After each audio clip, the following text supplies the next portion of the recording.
ઋષિકેશ પટેલના કોંગ્રેસ પર આક્ષેપ, કહ્યું કોંગ્રેસનું ન્યાયપત્ર અન્યાયપત્ર છે.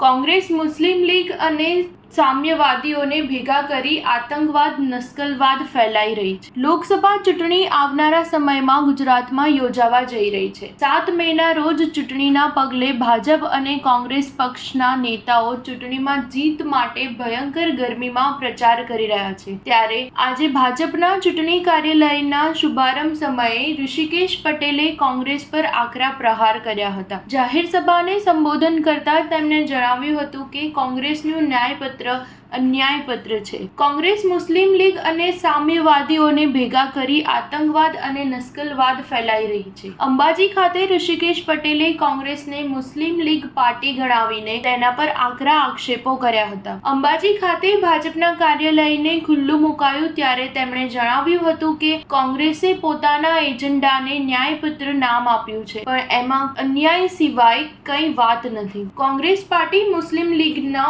1947 ના એજન્ડાને 2024માં અમલ કરવા જઈ રહી છે. કોંગ્રેસ સામ્યવાદીઓને ભેગા કરીને આપણા દેશમાં આતંકવાદ અને નસ્લવાદ ફેલાઈ રહી છે. ચેનલ 7 હંમેશા સચ્ચાઈની સાથે.